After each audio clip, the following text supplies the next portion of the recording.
Hey friends, Jim here at Science Talk. Um, want to share with you very interesting topic here, published on the online publication Inside Climate News.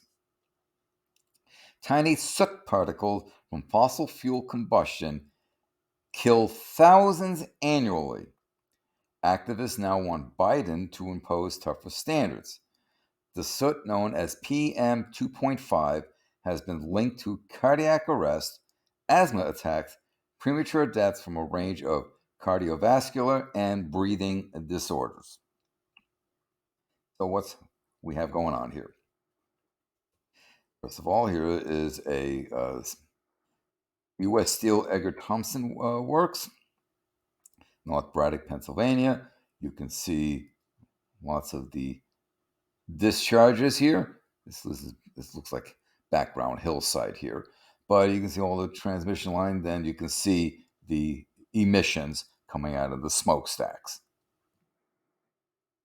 A coalition of environmental activists and advocacy groups is urging the Biden administration to toughen federal regulations around soot pollution, a step that they said could prevent thousands of deaths each year from respiratory disorders. The coalition, organized by the Climate Action Campaign, drafted a letter to President Joe Biden calling on federal officials to institute the most rigorous air quality standards for fine particulate matter, or PM. So PM obviously refers to particulate matter. 2.5.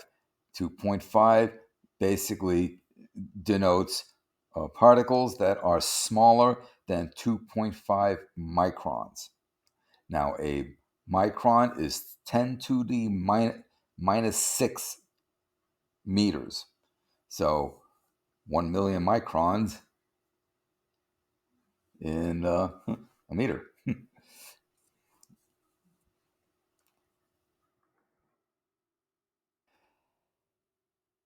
Micron is short for micrometer.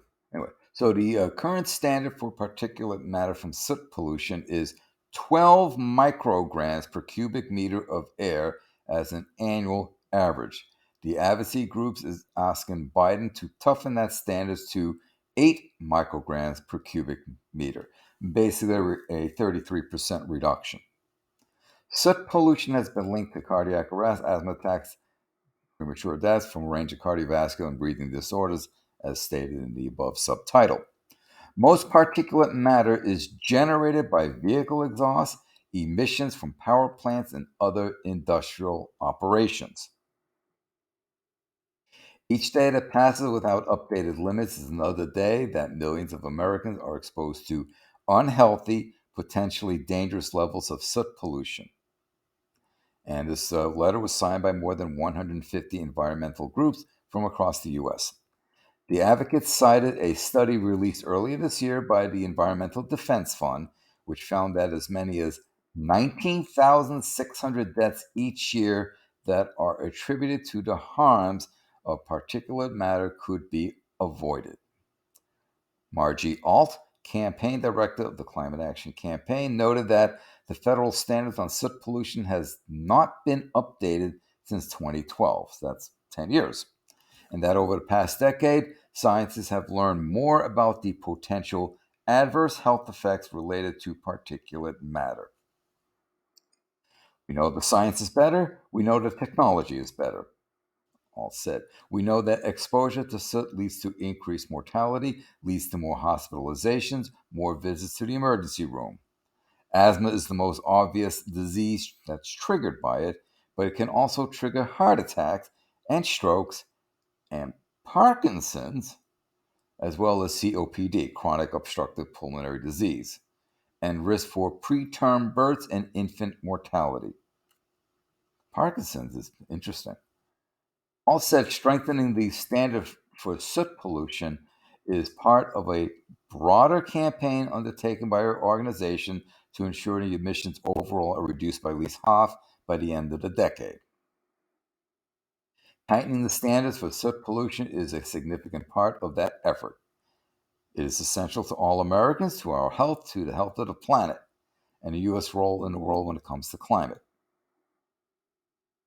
more on the health of the planet at the end.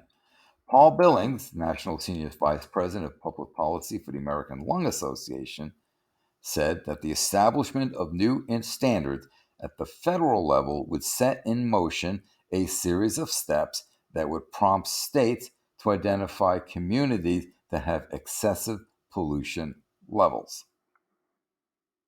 States would then draft plans, including a specific time frame, which under federal guidelines should not exceed 9 years for when they will achieve healthy air standards. At the same time, the standards would also drive EPA to propose more protective cleanup strategies and more rigorous rules for all pollution sources. Now, I need to pause here for a moment. EPA. The Supreme Court basically ruled that the EPA cannot regulate carbon dioxide emissions in a recent ruling that came out about the same time that they overturned Roe. EPA, Environmental Protection Agency, the Supreme Court basically says the EPA cannot perform its duties. Talk about a WTF moment. So you can implement these guidelines and standards and so forth. How are you going to enforce it? Oh, that's right. The EPA would do that. Oh, but then the EPA could be sued because they can't regulate. So, not a good situation. Okay, continuing on. Billings noted that the general public may mistakenly believe that the particles do not pose a threat because they're so small. Well, when they're really small and they go down your lungs and they get into the alveoli, yeah, you'll notice that it will do harm.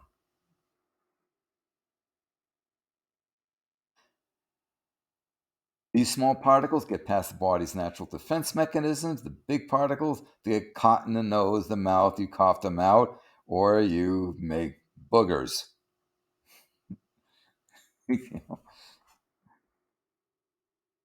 Small particles get down deep and they get into the bloodstream. They go into the alveoli. They go into the capillary beds that are associated with the alveoli and therefore diffuse across the membranes, right? And from there they start causing a whole bunch of health issues: coughing, wheezing, shortness of breath, lung cancer, heart attack, stroke, etc. Raul Garcia, legislative director for healthy communities at the advocacy group Earth Justice, noted that the adverse effects of particulate matter pollution are not distributed evenly. People of color are 61% more likely to live in areas with unhealthy air quality. It's a form of environmental racism. This also means that they're more likely to suffer from diseases and conditions like asthma and other harsh respiratory conditions.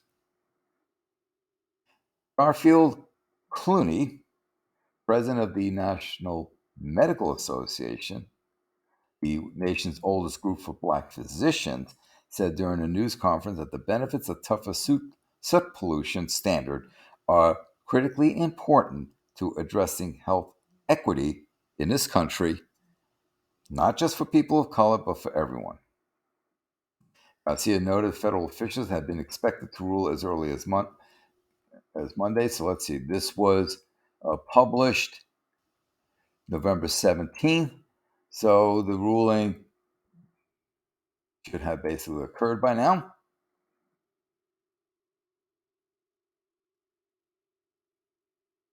He urged officials to move quickly to enact the proposal. The Management and Budget Office typically does not comment on pending policy reviews. The EPA decided to re examine the standard after the Trump administration declined to raise the standard in 2020. That's a shock. Note sarcasm. We really have to look at this as a critical public health and environmental justice issue. This isn't rulemaking that simply sits on a piece of paper. This is something that's going to have real world impacts to everyone's lives, but particularly those communities who have had to bear the burden of energy consumption across the country. It's important that these standards be lowered to an adequate level because we know that the current standards do not protect human health to the level that they should. Okay, now to discuss an issue with these PM 2.5 soot particles. And that ties into the, aside from the health issues, and those are real, and I agree that anything that can be done to help improve human health should be done. But here's another problem, and that is as you reduce aerosols, you increase warming. I'm talking about the AME, the aerosol masking effect. We know that as we keep dumping such emissions into the atmosphere, we are drastically warming the planet. But these emissions contain aerosols that, were it not for the aerosols, the warming that the planet has experienced thus far would actually be more so. So we're trying to reduce the emission, we're trying to reduce the aerosol, but in those goals there, by reducing the aerosol, we're actually increasing the warming.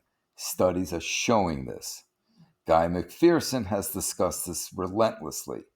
Leon Simons also has discussed this, as has Dr. James Hansen. They all, if you want to learn more about the aerosol masking effect, I would suggest you look up those three gentlemen, Leon Simons and James Hansen. Recently attended a conference where they presented findings about aerosols from ocean-going vessels. I did a recent video on that. You may want to check it out. And of course, Guy McPherson, he has his own YouTube channel. You can go check him out. He's discussed the AME numerous times. So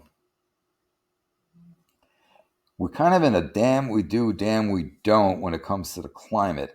We reduce emissions, well, we set all these positive feedback loops in motion that CO2, methane, nitrous oxide is still going to enter the atmosphere and still going to cause warming.